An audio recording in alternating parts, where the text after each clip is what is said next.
오늘은 기적이 아니라 말씀이 시작이 된 사람이라는 말씀으로 함께 은혜 나누도록 하겠습니다. 기적이 아니라 말씀이 시작이 된 사람, 부제로 이렇게 제목을 또 하나 지었는데요. 안 해본 일 하며 살자라고 하는 부제입니다. 그래서 기적이 아니라 말씀이 시작이 된 사람이라는 말씀으로 함께 은혜 나누도록 하겠습니다.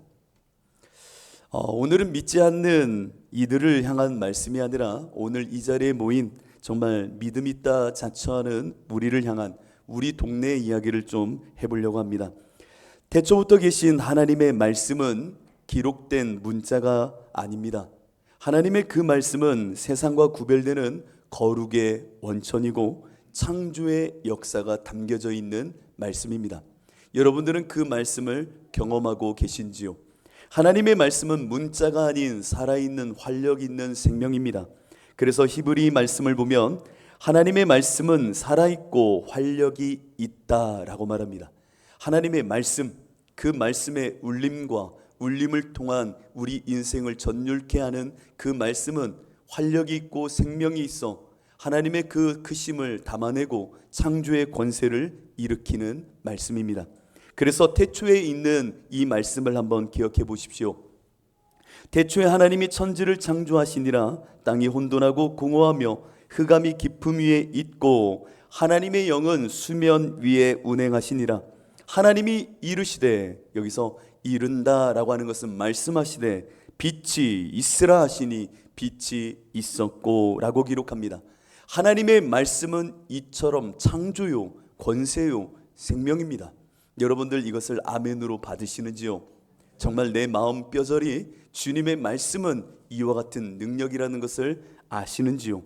어디 그뿐입니까? 이사야는 풀은 마르고 꽃은 시드나 우리 하나님의 말씀은 영원히 서리라 라고 고백합니다. 그 이사야의 고백이 여러분들의 고백인 줄로 생각되는데요. 영원하다는 것이 무엇입니까? 변함없이 그냥 있다라고 하는 정적인 언어를 이야기하는 것이 아닙니다.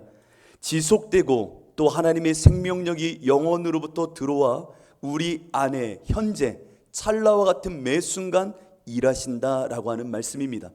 그 하나님의 역사와 역동함, 이 말씀은 우리 안에 이렇게 새롭게 찾아오는 겁니다. 하나님의 이 말씀이 새롭게 찾아오기 때문에 율법주의자, 이즘에 묶여있던 이들에게 바울은 계시될 믿음을 기대하자라고 말했던 겁니다. 계시될 믿음은 미래적인 표현이잖아요. 오늘 이 시간도 내 안에 계시될 믿음, 하나님이 열어주심으로 말씀 속에 내 안에 일으키실 믿음을 너희는 기대하며 살으라는 겁니다. 그 믿음이 있어야 우리 안에 능력이 있고 그 믿음의 역동 속에 하나님이 일구시는 열매와 기적이라는 것이 도래하게 되는 겁니다. 믿음은 들음에서 나며 들음은 그리스도의 말씀으로 말미암는다라고 말합니다. 여기서 말씀은 그냥 듣는 말씀이 아니라 내 안에 하나님의 거룩으로 임하시는, 침노하듯 임하시는 하나님의 그 놀라운 역사라는 겁니다. 그 말씀이 내 안에 임하면 내 안에 새로운 하나님의 계시될 믿음이 열려지고 그 믿음 속에 오늘 이 하루 새로운 삶을 살게 된다는 겁니다. 그러면 오늘날 나의 신앙은 이 말씀이 우선시되고 있는지를 생각해 보자는 겁니다. 왜냐? 오늘 많은 성도들이 신앙생활을 하면서 말씀이 시작이 되지 않고 기적이 시작이 된 신앙생활을 하려고 하기 때문입니다. 예수 믿으면 자녀 잘 되고 사업이 잘 되지, 예수 믿으면 부자 되고 하는 일마다 다 잘 될 거야, 이런 말이 잘못된 것은 아니지만 무엇을 신앙의 시작점으로 두는 말입니까?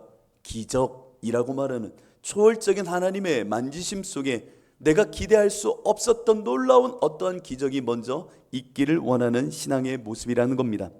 기적은요, 믿음을 대신하지 않습니다. 여러분, 이것을 저 이스라엘 백성들이 출애굽할 때 이미 보지 않았습니까? 이스라엘 백성들은 홍해를 건너가게 됩니다. 이만한 이적과 기적과 표사가 있겠습니까? 엄청난 거죠. 어떻게 이 홍해가 갈라집니까? 이 놀라운 기적을 보았던 이스라엘 백성들은요, 아주 쉼없이 하나님을 원망하고 모세를 저주하며 그 하나님 왜 우리를 이 광야와 같은 시간을 보내게 하셨냐고 원망하던 이들이 이스라엘 사람들입니다. 자, 결론을 먼저 보십시오. 정말 기적이 우선시된 신앙이 근사합니까? 전혀 그렇지 않습니다. 우리의 신앙은 말씀이 우리 안에 도래하며 말씀이 시작되는 그 은혜로 살아내야 되는 겁니다. 자, 그 관점으로 오늘 요한복음 이 말씀을 함께 나누려고 합니다. 아마 오랜 신앙생활을 하신 분들은 오늘 요한복음 5장을 너무나도 잘 알고 계실 것입니다.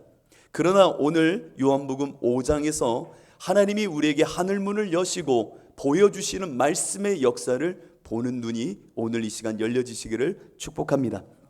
오늘 본문은 베데스다라고 하는 못에서 일어난 사건입니다.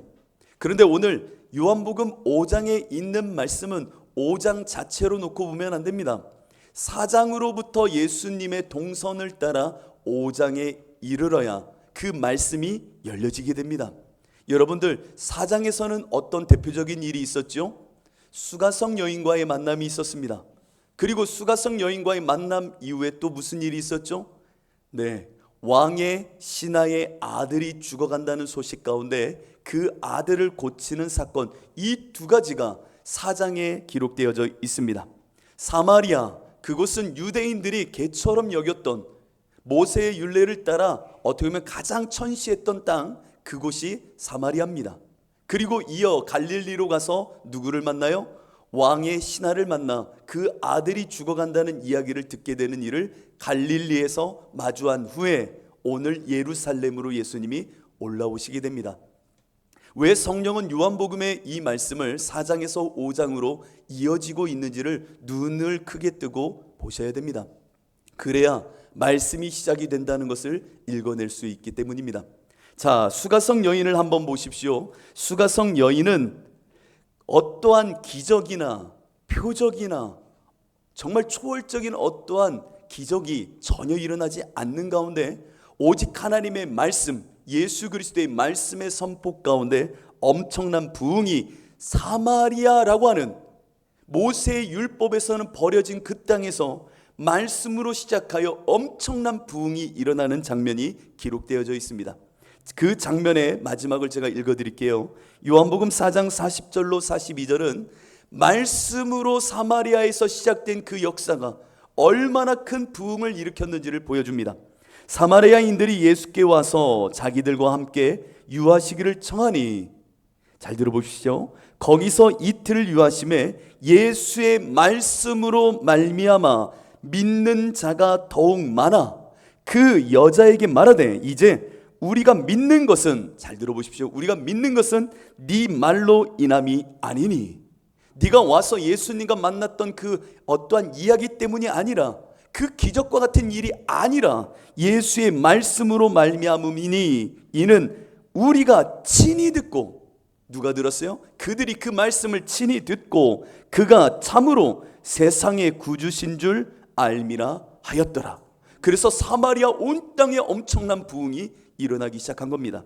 그런데 이에 반해서요, 갈릴리, 이 여인을 만난 이후에 갈릴리로 이동하게 될 때에 왕의 신하가 등장하게 됩니다. 여러분, 왕의 신하라는 게 무슨 얘기입니까? 사람의 힘으로 동원할 것이 많은 자라는 얘기예요. 그냥 왕의 신하, 사실 이름 없어도 될 사람이에요. 그런데 요한복음은 왜 우리에게 말씀으로 왕의 신하라고 말했을까요?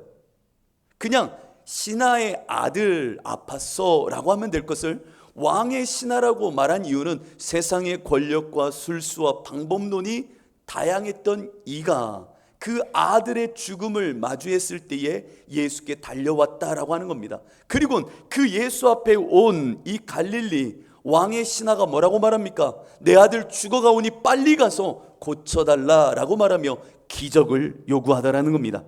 그런데 이 기적을 앞세웠을 때에 예수님 이렇게 말씀하십니다. 4장 48절입니다. 앞선 사마리아 여인과는 너무도 대조되는 말씀을 하시죠. 잘 들으셔야 됩니다. 예수께서 이르시되 너희는 표적과 기사를 보지 못하면 도무지 믿지 아니하니라. 지금 수가성에서의 여인과 너무나도 대조적인 말씀을 하는 겁니다. 그 앞선 여인에게 말씀이 앞서 부흥을 일으켰음을 찬송하고 그들을 어떻게 보면 격려했는데, 뒤에서는 기적을 바라는 너희들에게 정말 하는 수 없이 이 믿음이라는 것이 기적에 뒤따르는 일로서 취급받는구나 라고 말씀하시더라는 겁니다. 이로 인한 결과가 어떻게 되느냐, 4장 53절은 이렇게 기록합니다. 그의 아버지가 예수께서 내 아들이 살아있다 말씀하신 그때인 줄 알고, 자, 부흥이 어디까지 임하는지 보세요. 자기와 온 집안이 다 믿으니라. 같은 예수건을 사마리아 땅, 그 땅에서는 부흥의 역사가 말씀으로 시작하여 흥왕하여 충만이라는 것에 이르렀는데, 기적을 앞세우니 기적으로 시작된 믿음 속에서는 정말 그 가족만 구원을 받을 정도의 축소적인 그 믿음의 결과가 도래하더라는 겁니다.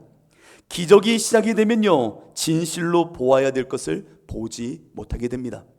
우리의 신앙은 말씀으로 시작해야 됩니다. 대초에 있었던 하나님의 그 권세 있는 말씀, 그 말씀이 내 안에 도래해야 되는 것이 우리의 신앙의 첫 시작입니다. 자, 그 관점으로 요한복음 5장을 보도록 합니다.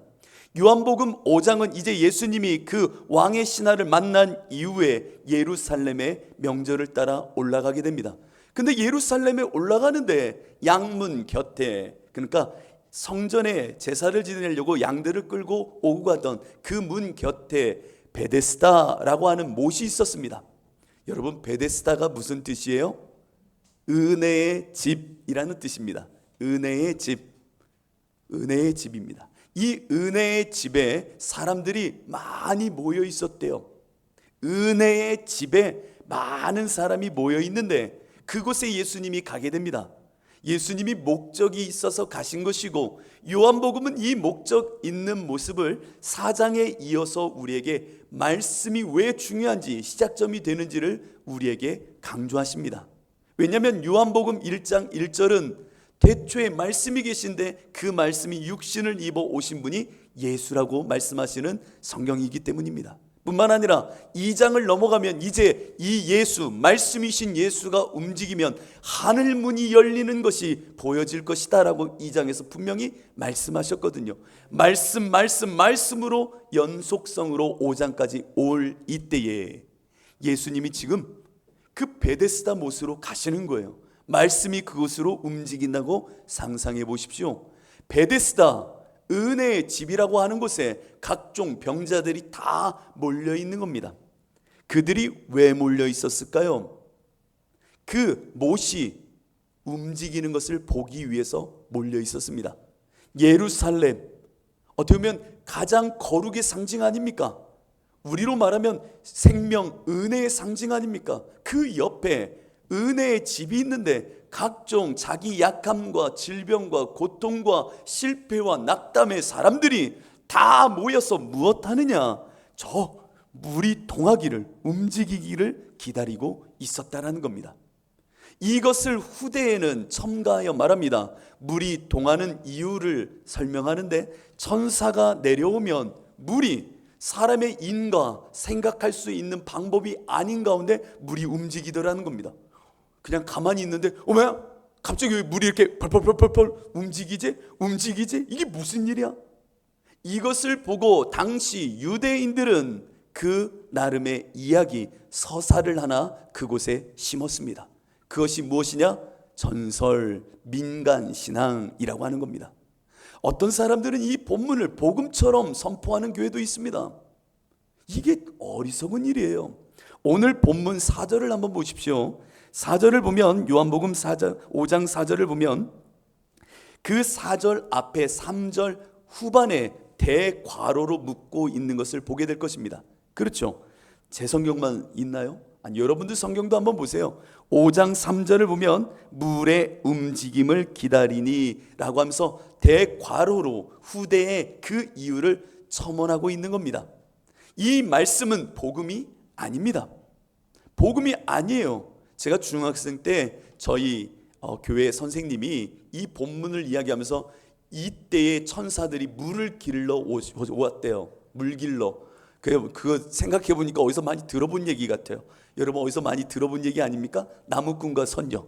그래서 물 길러 왔대. 아니 하늘나라에 물이 떨어졌나? 왜 물 길러 왜 왔지? 그러니까 물 길러 오면 언제 오는지 몰라도 물이 막 이렇게 물 길러 오면 물이 움직이는데 그때 가장 먼저 들어가면은 낫는다는 겁니다. 낫는다는 거죠. 그 이야기를 후대에 첨언했는데 저희 선생님이 그 얘기를 하면서 너희들도 예수 믿으면서 가장 앞자리 나오고 말씀이 떨어지면 가장 먼저 아멘 해야지 은혜 받는다. 어디서 많이 들어본 얘기 같지 않으세요 여러분들? 너 가장 뭘 먼저 해야지 하나님께서 쓰신다. 그리고 이걸 복음처럼 저에게 가르쳤던 기억도 있어요. 그러나 이것은 복음 아니에요. 그들이 물의 움직임 속에 모여 있었던 이유, 그들이 무슨 프레임에 어떠한 서사에 묶여 있는지를 이야기하고 있는 것뿐입니다. 그 물이 움직이는 초자연적인 어떠한 일을 볼 때마다 사람들은 생각하기를 아하 천사가 내려오나 보다. 그러면 가장 먼저 들어가면 낫겠지라고 하는 민간의 전승을 갖고 있었던 것뿐이라는 겁니다. 자, 다시 한번 정리해 보세요. 은혜의 집에 있는데 그들이 무엇에 묶여 있습니까? 은혜에 묶여 있는 겁니까? 아니요. 허탄하고 거짓되고 망령된 이야기에 묶여 은혜의 집 안에 있더라는 겁니다. 말씀이 아니라 인간이 만들어낸 허탄한 이야기 때문에 그곳에서 수많은 사람들이 하루 이틀이 아니라 오늘 주인공인 38년 된 병자는 거의 40년이라는 시간을 그곳에 있었다라고 하는 겁니다. 이걸 남의 얘기로만 생각하지 마세요. 우리 교회 이야기로 바꿔볼까요? 교회 십자가와 예수 그리스도의 복음의 능력과 그 은혜가 있는 곳이 교회인 줄 믿습니다. 그런데 이 교회에 있으면서 나는 무엇을 시작점으로 무엇을 바라며 교회에 있는지를 보란 얘기예요. 은혜의 집 베데스다 못에 있으면서도 그들이 붙잡고 있고 묶여 있는 것은 은혜가 아니라 허탄한 사람들의 이야기, 꾸며낸 민간 전승에 묶여 그 인생을 허비하더라는 겁니다. 그래서 바울은요 디모데에게 목회 서신을 남길 때에 다음과 같은 엄청난 말씀을 남겼던 적이 있습니다. 어떤 말씀이냐면 디모데전서 1장 3절로 4절에 있는 말씀인데요, 제가 읽어드릴게요. 너 앞으로 목회할 때 디모데야 이와 같은 것 조심해야 돼 라고 말하는 겁니다. 교회를 이루고 주의 십자가의 복음을 갖고 살아가야 될 너 디모데야, 내 사랑하는 아들아, 너한테 이 말을 꼭 남기고 싶어 라고 하면서 그 목회 서신에 이렇게 기록합니다. 내가 마게도냐로 갈 때에 너를 권하여 에베소에 머물라 한 것은 어떤 사람들을 명하여 다른 교훈을 가르치지 말며, 뭐라고요? 다른 교훈을 가르치지 말래요. 그리고 말합니다.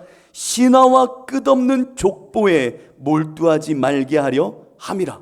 신화 그리고 인간의 족보에 몰두하지 말게 하려 함이라. 이런 것은 믿음 안에 있는 하나님의 경륜을 이름보다 도리어 변론을 내는 것이라. 잘 들으셔야 됩니다. 인간이 만들어낸 족보나 허탄한 이야기나 거짓 신화는 무엇을 만든대요? 변론을 만든대요. 이 말씀 잘 들으셔야 됩니다. 자, 하나님의 말씀이 아니라 인간이 만든 신화, 신화는 미스입니다. 미스라는 신화는 대문자 미스가 되면 통념이라고 하는 게 되는 겁니다. 사회의 통념, 인간이 만든 고정되어져 있는 인과론의 이야기, 그것이 전설이 되고 우리 안에 저주와 같은 상식이 되는 겁니다. 이런 것에 묶여 있는 자들은 도리어 무엇을 만든다고요? 변론을 만든다는 겁니다. 한번 보세요. 예수님이 그 베데스다 못에 갔는데 38년 동안 38년이면요 와 너무 억울하지 않나요? 38년을 거기 있었대요. 왜? 물 동하기를 바라면서. 그에게 예수님 가신 거예요.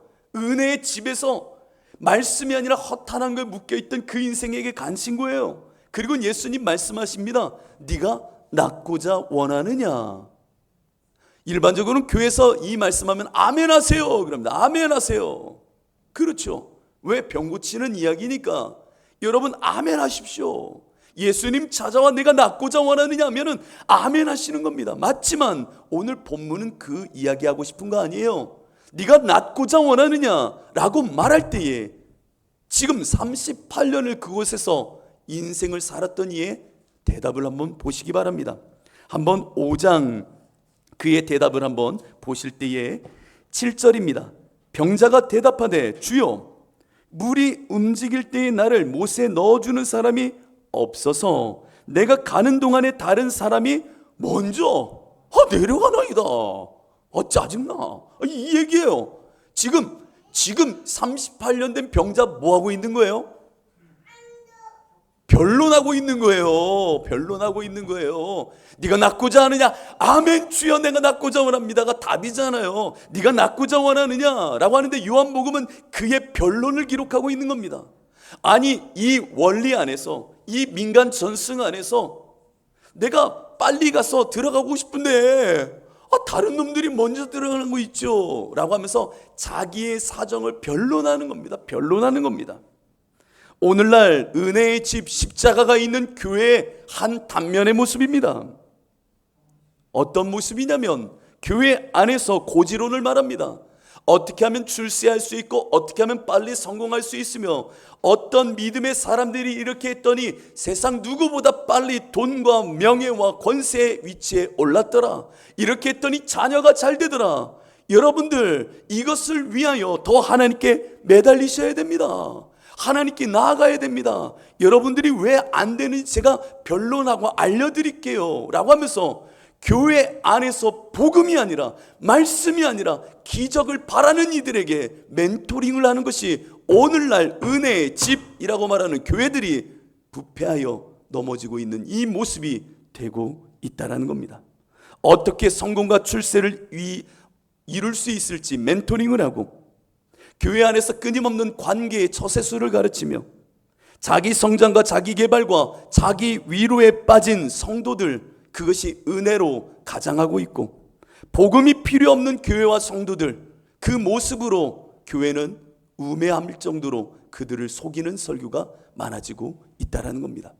그러니 교회 안에서 늘 나누는 이야기는 내가 왜 안 됐냐면, 내가 왜 남들보다 못 사냐면, 내가 남들보다 이렇게 어려운 이유는 무엇이냐면 아까 목사님 말했잖아. 내가 이걸 했어야 되는데 저걸 했어야 되는데 그래 내가 1등으로 그걸 했어야 되는데 그거 못했으니까 내가 이런 거야.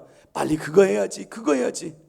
은혜의 집에서 복음이 선포돼야 되는데 허탄한 신화와 망령된 이야기가 선포되니 그 이야기에 묶여 나도 1등 해야 되는데 가장 하나님께 발견돼야 되는데 복음이 아닌 허탄한 이야기에 자기의 인생을 걸도록 만드는 이런 모습이 오늘 교회 안에 있지 않냐는 겁니다.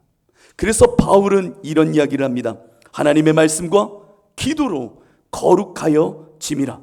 네가 이것으로, 무엇으로요? 말씀과 기도로 이것으로 형제를 깨우치면 그리스도 예수의 좋은 일꾼이 되어 믿음의 말씀과 네가 따르는 좋은 교훈으로 양육을 받으리라. 그리고 말합니다. 망령되고 허탄한 신화를 버리고 경건에 이르도록 네 자신을 연단하라 디모데야. 이게 목회서신의 핵심이었습니다. 교회 안에 허탄하고 망령된 신화 만들지 말고 경건에 이르도록 그 말씀으로 살아라 라고 하는 것이 바울의 호소요, 그 목회를 이을 계승할 디모데에게 전한 말이었다는 겁니다.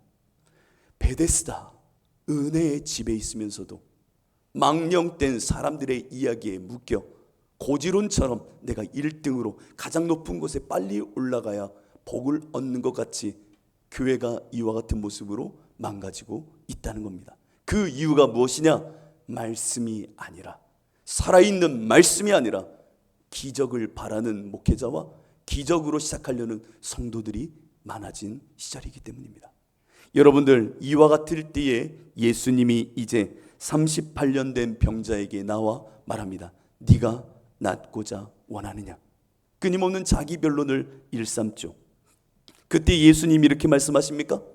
하늘에 계신 하나님, 이 시간 이 종 하나님의 아들의 말을 들으시는 줄 나는 아나이다. 이제 명하기는 저 38년 된 병자가 물이 움직일 때 가장 먼저 들어가도록 매의 눈을 주시고 물소리를 신속히 들을 수 있는 예민한 귀를 주시며 경쟁에서 누구와 다투어도 이길 수 있는 빠른 발을 허락하여 주옵소서. 할렐루야.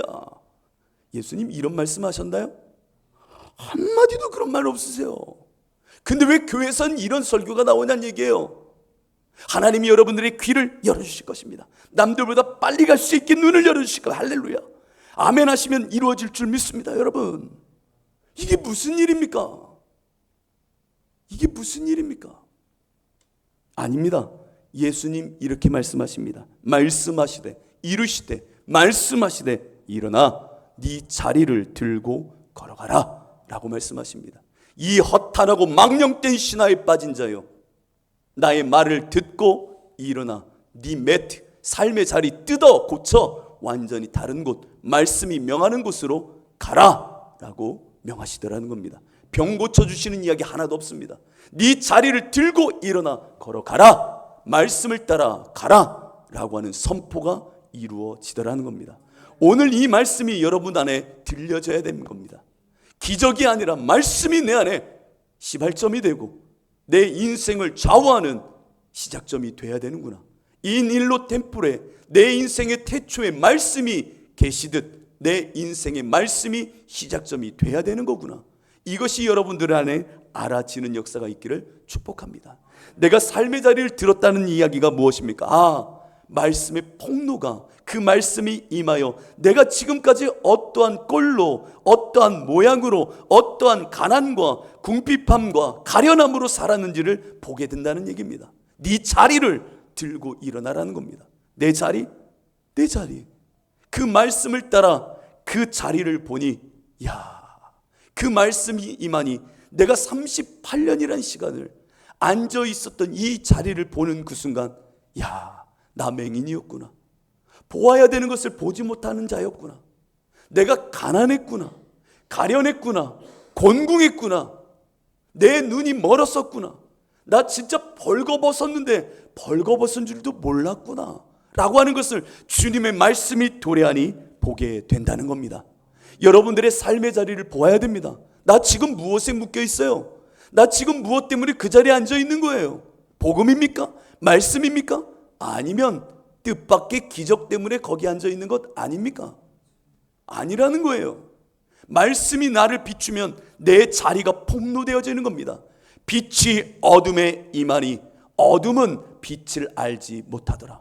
말씀이 임하니 나의 신세, 나의 가난함, 내 실존의 온전함이 밝히 드러나기 시작하는 겁니다. 그것을 보아야 된다는 겁니다. 그것을 보아야 그 자리를 들고 그 말씀을 따라 다리를 움직여 다른 곳, 말씀이 향하는 곳으로 가게 되는 겁니다. 나를 이전의 모습에서 바꾸어 놓는 것이 무엇입니까? 자기 일을 폭로하는 그 말씀 속에 애통함으로 나를 움직이는 자기 부정, 자기 죽음, 십자가의 걸음을 처음 걷게 만드는 것, 이것이 십자가의 말씀의 역사라는 겁니다. 병 고치는 것도 중요하지만 그 말씀이 임하니 내가 어떠한 자인지를 알아 내 삶의 자리를 뜯어서 이전의 모습을 버리고 움직이는 것, 그것이 자기 부인이요 나 죽었소 라고 말하는 십자가의 걸음이 된다는 겁니다. 여러분들은 나의 가난함을 알고 있습니까? 알고 있는 자는 심령의 가난함 너머의 애통을 알게 됩니다. 죽어가는 내 모습 보면서 애통하지 않는다는 것은 내가 말씀을 모른다는 이야기입니다. 제가 공익근무를 할 때의 일입니다. 저는 정신요양시설에서 근무를 했습니다. 정신요양시설에서 300명의 수용자들과 함께 살 때에 참 가족사가 너무나도 가슴 아픈 형제가 있었습니다. 박봉규, 박성규라는 분이셨습니다. 저는 봉자 들어가면 너무 사랑하거든요. 박봉규, 박성규, 이 두 분이었어요. 이름을 까먹지 않아요. 근데 그 아버지는 옆 시설에 있었습니다. 그러니까 남편과 아들 둘이 있는데 남편도 정신적인 어려움으로 요양시설에 들어가 있고 아들 둘도 이제 50이 넘어 장성하였는데 그 아들 둘도 다 정신적인 어려움으로 한 시설에 형제니까 들여보내는 겁니다. 근데 박봉규가 형이고 박성규가 동생이었습니다. 어느 날 한 노모가 정말 한복이 다 누릿누릿 색깔이 바란 옷을 입고 그 마당에 서셨습니다. 제가 공익이지 않습니까? 신속히 뛰어나갔죠. 충성! 그랬더니 면회 왔어요 하시는데 정말 여든이 다 되신 모습에 너무나도 초췌한 모습이었어요. 한복을 입고 오셨어요. 근데 한복을 보니까 얼마나 빨지 않았고 오래 묵었는지 얼룩얼룩 그래요. 흰색 옷인데. 그래서 제가 그 보따리를 들어드렸죠. 어머니 따라오세요 하고 나서 면회실로 가는 거. 누구 찾으러 오셨어요? 그러니까 2년 만에 내 아들 두 놈 보러 왔어요. 그런데 딱 알겠어요. 아, 박봉규 박성규 씨요? 그랬더니 어머니가 아, 우리 아들 알아요? 알죠. 제가 잘 저도 봉자 들어가서 제가 참 잘 알아요. 그랬더니 그러면 웃으세요. 우리 아들 둘 보러 왔어요. 그러면 저기서 면회실 이거 적상하시고 제가 면회실로 아드님 두 분 모셔올 테니까 거기 계세요 했어요. 그래서 어머니가 거기 가셔서는 제가 보니까 그 보따리에다가 단팥빵 2개 기억납니다. 단팥빵 2개, 흰우유 2개, 그리고 치킨 1마리 이렇게 싸갖고 오신 거예요. 왜냐하면 아들들 뭘 주고 싶은 마음에 없는 형편에 그거라도 싸갖고 오신 그 어머니 아닙니까? 참 그것만 봐도 너무 가슴이 아프더라고요. 그 딱 펴놓으시길래 제가 박봉규 박성규 씨 데리고 나왔어요. 빨리 오세요, 빨리 오세요. 어머니 오셨어요. 어머니. 그랬더니 몰라요. 엄마가 왔는지 뭐 했는지 몰라요. 그래서 둘이 하면서 내려오시는 거예요. 어머니 오셨잖아요. 그러니까 어머니가 멀리서 보더니 보자마자 눈물을 흘리시는 거예요. 빨리 와라, 빨리 와라. 그랬더니 두 아들이 그 앞에 딱 앉는 거죠. 그러니까 어머니 오셨어요. 아버지는 괜찮으시고요. 그리고 또 어떻게 사셨어요? 어머니 고단한 삶이실 텐데 엄마 미안해 라고 하면 얼마나 좋아요. 그런 말 한마디도 없으시죠. 그냥 단팥빵 먹으시고 그러는 거예요. 제가 박봉규 씨 어머니 인사도 하시고 엄마 왔는데, 그래서 박성규 씨도 그냥 그것만 드시는 거예요. 그분들이 그 정도로 이제 아프신 거죠. 그래서 제가 박성규 씨한테 박성규 씨 엄마잖아요. 엄마도 한번 드셔보세요. 그랬더니 아, 엄마 이렇게 하는 거 너무 귀하더라고요. 근데 갑자기 박성규 씨가 잘 먹다가 뒤로 확 넘어지는 거예요. 왜 넘어지냐면 저는 알아요. 아, 이거 안 되는데 간질이 왔다. 이걸 딱 아는 거예요. 그럼 저는 비상조치를 제가 할 줄 아니까 어머니를 옆에 밀고 박성규 씨를 한쪽을 하고 옷 풀고 혹시나 혀를 깨물 수 있으니까 이걸 다 조치를 하는 거죠. 그런데 그렇게 아들이 2년 만에 본 아들이 엄마 앞에서 또 간질로 넘어지는 겁니다. 어머니가요 울기 시작하는 거예요. 너무나도 소중한 아들 아닙니까? 남들은 뭐라 하여도 나에게는 둘도 없는 아들 아닙니까? 그 아들이 그렇게 넘어져서 벌벌벌 떨면서 또 간질을 하고 있는 그 아들, 그거라도 잘 먹어줬으면 좋았을 걸. 엄마 앞에서 그러니까 어머니가 땅바닥에 누우셔서 계속 우시는 거예요. 그러면서 이렇게 말하는 거예요. 내가 잘못해서 그래. 내가 잘못해서 그래. 봉규야, 성규야 미안해 하면서 계속 우시길래 제가 박성규 씨가 조금 안정이 되길래 어머니 괜찮아요. 어머니 일로 오세요 한다면서 옆으로 모셔다 드렸어요. 그런데 그 울음소리가 잊혀지지가 않는 거예요. 나 때문에 그래. 미안해 성규야. 자식의 그 모습 보면서 울지 않을 어미가 어디 있겠습니까? 그 자식의 그 가난함을 보면서 애통해하지 않을 어미가 어디 있겠습니까? 진짜 엄마라면. 말씀이 임하면요 내 가난함이 보이는 가운데 애통이 없을 수가 없는 게 그리스도인이요, 회개가 없을 수 없는 것이 말씀으로 시작하는 사람들의 참 모습이라는 겁니다. 내 육신의 어떠함을 떠나 내가 말씀 없이 살아가는 내 인생이 얼마나 가난한지, 이렇게 살다 내 인생 끝나는 그날에 저 영원한 형벌을 떨어질 수밖에 없는 내 가난함과 궁핍함과 그것도 보지 못하여 맹인처럼 살아가는 내 모습이 얼마나 그 말씀 앞에서 가난한 자인지를, 그 말씀이 폭로하시니 죽을 듯 애통이 터져 나오는 겁니다. 여러분들 안에 말씀이 임하면 내 안에 회개가 없다고요? 그것은 말씀이 시작점이 없기 때문입니다. 여러분 회개하셔야 됩니다. 그 말씀은 늘 날 새롭게 하십니다. 하나님의 말씀은 나에게 절망 속에서도 찾아와 하나님의 진짜 가난함 속에 주가 알게 하시는 폭로 속에 내가 버려야 될 것과 의지해야 될 것을 분명히 알게 하더라는 겁니다. 그리고 나면요 자기 죽음과 같이 그 애통 속에 말씀은 가라 하신 그곳으로 나를 끌고 갑니다. 네 자리를 들고 일어나. 내가 너를 폭로하고 너의 죽음을 선포하니 그 자리를 일구나. 허탄하고 망령된 신화를 버리고 내가 말하는 말씀의 자리로 가라는 겁니다. 어디로 가는지 몰라요. 가라 하니 말씀을 따라 가는 그 38년째 병자의 모습처럼 말씀을 따라 내 삶을 옮기는 겁니다. 옮기는 겁니다. 그때의 9절을 보십시오. 9절 정말로 엄청난 이야기가 펼쳐집니다. 그 사람이 곧 나아서 자리를 들고 걸어가니라. 그리고 한 문장으로 다음과 같이 이야기합니다. 이날은 안식일이니. 모세의 규례에 따라서는 안식일에 일을 해서는 안 됩니다. 병을 고쳐서도 안 되죠. 그런데 이게 무슨 일이야? 안식일인데 금기를 깨네? 우리의 전통을 깨네?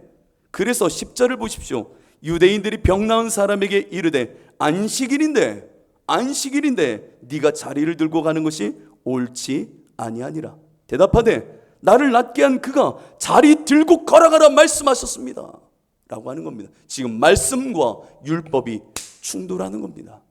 허탄한 신화를 깨는 그 말씀 앞에 안식일인데 너 뭐 하는 거야? 하던 대로 살아. 있던 대로 있어. 지금 뭐 하는 거야? 라고 말하는 겁니다. 허탄한 신화에 묶였던 그들에게 한마디 없던 율법의 사람이 그들에게 말하기를, 그 38년 된 병자에게 말하기를 하던 대로 하라는 겁니다. 안식일인데 너 뭐 하는 거냐는 얘기죠. 우리의 신앙은 어떻습니까? 예수님의 말씀이 임하면 내 안에 새로운 일이 창조가 됩니다. 그냥 하던 대로, 이전의 신앙 그대로, 원래 그대로 사는 거지 뭘. 아니요. 주님의 말씀이 임하면 안 하던 것을 하게 됩니다. 여러분 아멘이십니까? 이거 경험해 보셔야 되는데 이거 안 하던 거 하게 돼요. 그래서 이런 얘기를 하는 거예요. 안 하던 일을 하면 남자분들 뭐라 하죠? 미쳤다고 하죠. 저 왜 저래? 미쳤네. 그러니까 이게 예수 믿으면 미쳤다 하는 이유가 이거예요. 안 하던 일을 할 수밖에 없어요. 안식일을 넘어선 하나님의 말씀이 나를 인도하시니 기도 안 하던 사람 기도하게 되고요. 제가 예를 들어서 참 이거밖에 없어서 사실은 말씀 안 읽던 사람 말씀 읽게 되고요. 전도 안 하던 사람 전도 안 할 수가 없고요. 휴지 한번 줍지 않던 사람 휴지 줍게 되고요. 성질 좋아하던 사람 성질 내는 거 멈추게 되고요. 거짓말 잘하던 목사나 성도들 거짓말 멈추게 되고요. 세상 명예 권력 줬던 내가 안 하던 예수 위하여 십자가의 길 걷게 되더라는 겁니다. 여러분 안 하던 것 하게 돼요. 안식일에 묶여 그냥 멈춰 있는 것이 아니라 안 하던 일 하는 것이 진짜 신앙이라는 겁니다. 여러분 말씀이 시작되면 믿음을 일으키시니 하나님의 기적으로 우리를 인도해 가십니다. 그러나 기적이 신앙의 시작이 되면 우리의 신앙은 혼돈스러워집니다. 혼돈스러워집니다. 여러분 말씀으로 시작하셔야 됩니다. 말씀을 마치면서 이거를 조금 각인시키려고 제가 여름이 되면 하는 간증이 하나 있죠. 어느 날 제가 대학원을 마치고 갈 곳이 없었습니다. 갈 곳이 없었습니다. 그 인후학사에서 나가라고 하니까 갈 곳이 없잖아요. 그래서 기도를 했습니다. 하나님 어떻게 합니까? 다음 주에 나가라고 하는데 저 어떻게 해요? 뭐 돈이 있습니까? 뭐 있습니까? 하나님 저 전도사 생활도 하고 이제 논문도 다 끝났는데 어떻게 해요? 그랬더니 하나님이 저에게 말씀을 주시는 겁니다. 이 더운 여름이었던 걸로 저는 또렷이 기억합니다. 가서 부동산 가서 집 달라고 그래. 내가 그걸 모릅니까 하나님? 내가 그걸 모릅니까? 아니 새벽에 들려진 제 마음의 울림은 가서 집 달라고 해 라고 하는 거였습니다. 내가 그걸 모르냐고요 하나님. 미친 사람 아닙니까? 집 달라고 하면은 돈이 있어야 되고 여력이 있어야지 집을 달라 하는 것 아닙니까? 하나님 가서 집 달라고 해 봉규야. 내가 뭐 신비주의자도 아니고 이게 정신 나간 거지. 이 더운 날. 그리고 나서는 기숙사 아침에 아침밥 먹고 멍하고 있는데 논문도 끝났다. 나 다음 어디로 가야 돼? 고민이에요. 누구랑 이걸 상담하겠습니까? 고민하다가 에이 모르겠다. 하나님 말씀하셨으니 누가 책임져요? 하나님 말씀하시겠지. 여러분 이거 이상한 거 따라하려는 거 아니에요? 말씀이 시작점 되라고 드리는 말씀이에요. 그래서 부동산 나갔어요. 제가 첫 번째 갔던 부동산집 기억하시나요? 황금부동산입니다. 잊질 못해요. 황금부동산 아현동에 있는 황금부동산 두드렸어요. 집 보러 왔습니다. 죽을 맛이에요. 죽을 맛이에요. 그래요. 어떤 집 원하세요? 몇 평? 뭐 보증금 얼마 갖고 계세요, 학생? 그러는 겁니다. 없습니다. 에? 뭐요? 아이고 없어요. 그러면요. 그 집 달라고 하라던데요. 그래서 집 달라고 하라는데요. 누가요? 그게 있어요. 그랬더니 그런 집은 없지 학생. 왜 그래요? 그래도 보증금 얼마라도 있을 거 아니에요. 죄송한데 없는데요. 나가. 죄송합니다. 나왔어요. 제 생각이 무슨 생각 드냐면 내가 진짜 정신 나간 놈이지. 미친 놈이지. 나 같아도 나가라가 이게 말이 돼? 하나님 이게 뭐예요 이게? 그런데 제 마음속에 자꾸 말씀이 울려 퍼지는 겁니다. 집 달라고 그래. 근데 화가 나니까 더 오기가 생기더라고요. 하나님 몰라요. 나 미친놈이에요. 한 다음에 옆 부동산을 또 갔어요. 집 보러 왔습니다. 그래 얼마짜리 보세요? 보증금 없는데요. 에? 아니 학생 장난하지 말고 얼마 있는데요? 아니 정말 없어요. 없어요. 그런 집은 없지요 학생. 여기 아현동이에요. 나가세요. 네, 죄송합니다 하고 나왔어요. 제가 그 오기로 한 7곳에서 10곳을 다 돌아다녔어요. 여러분 어떻게 됐을까요? 똑같아요. 다 집이 없죠. 그리고 나선 제가 다시 기숙사로 돌아와 맨 위가 웰치 채플이기 때문에 채플로 올라가서 기도를 했습니다. 하나님, 내가 미친놈도 아니고 정신병자도 아니고 아무리 내가 예수 믿는다 하지만 이건 너무 아니잖아요 진짜 하고 그냥 내려왔어요. 왜냐하면 화를 풀어야 될 것 같아서. 그리고 나선 다음날 아침이 됐습니다. 아침이 됐는데 기대감이 있으시죠? 아침이 됐는데 전화가 왔어요. 어디에서? 황금부동산 첫 번째 집. 그 아주머니가 그러는 겁니다. 학생 가고 났는데 자꾸만 내 마음에 집 줘라 하는 마음이 있어서 집 주려고 그런다는 거예요. 우리 어머니 살던 집인데 괜찮아요? 그러는 거예요. 어머니 상관없습니다. 그리고 당장 뛰어갔더니 그 아현동 아직도 개발되기 전에 그 조그마한 작은 평수의 집이 있는 겁니다. 여기 살아요 학생. 그 대신 월세는 내야지. 월세는 낼 수 있죠. 얼마인데? 12만 원인데 그거 제가 감당할 수 있어야 해서 글로 이사 가게 된 겁니다. 그리고 나서는 2년 3년이 지나고 제가 개척하겠다고 안산으로 갈 때에 저희 아내와 함께 너무 고맙잖아요. 아무것도 모르는 그분이 집을 줬으니까. 그래서 수박 한 통을 가장 큰 놈을 사갖고 황금부동산에 들어갔어요.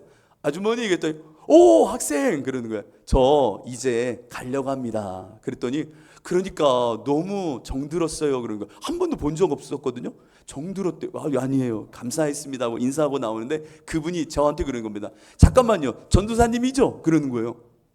제가 전도사인 거 어떻게 하셨어요? 그랬더니 자꾸만 어머니 집으로 우편물이 오는데 이봉규 전도사가 써 있더라는 겁니다. 그때 그분이 놀랬대요. 왜냐하면 그분이 여의도 순복음교회 권사님이신데 거기서 새벽에 기도하는데 제가 간 후에 새벽에 기도하는데 자꾸만 마음속에 제 얼굴이 이렇게 크게 보이더니 걔 집 줘라 걔 집 줘라 자꾸 그래가지고 진짜 뭐지? 하고 아침에 전화했던 거래요. 사실은 그때 한 거예요. 2년 후에 집 나갈 때. 그러셨어요. 그럼 진작 말씀해 주시죠. 그랬더니 그분이 웃으면서 그때 하나님이 전도사님인 거 몰랐는데 그 마음 주셔 집 주고 나니 전도사인 거 나중에 알고 저도 참 마음이 기뻤습니다 라고 하더라고요.